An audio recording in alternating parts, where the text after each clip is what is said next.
Hey everybody, this is a really quick downpipe update. I just wanted to share some info.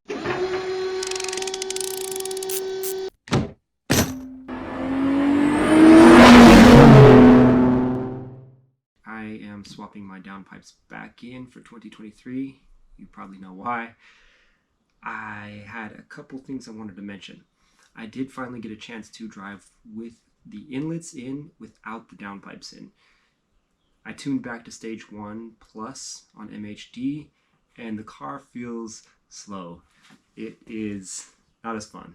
So I just wanted to mention that the inlets do seem to make a difference, but as far as the tuning, the stage 1 plus before and after the inlets, it doesn't really, I don't think stage 1 plus benefits much from the inlets as far as the tables and stuff go that they tune with.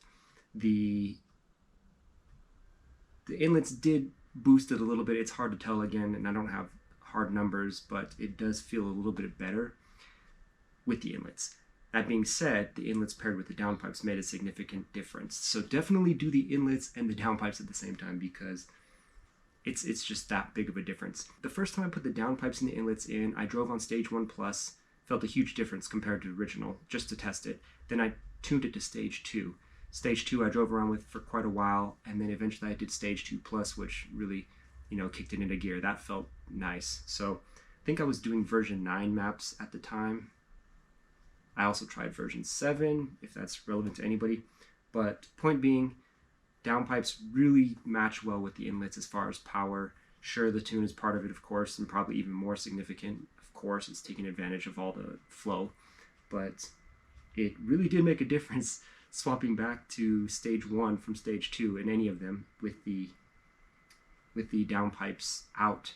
It's pretty wild. I thought it would be less, but it was actually pretty significant. So I had to swap back immediately.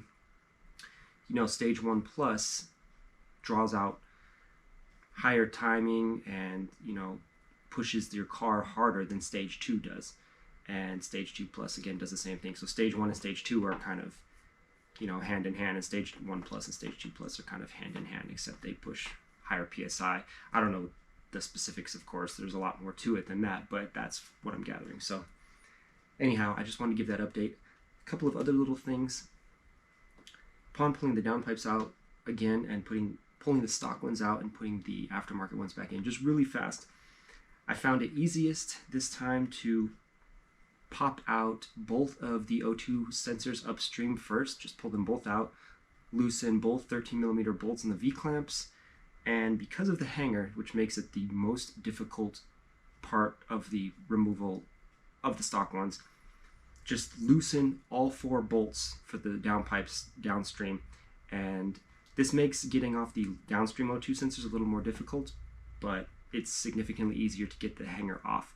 Still, I had to use a screwdriver and pry the hanger, but that made it a lot easier.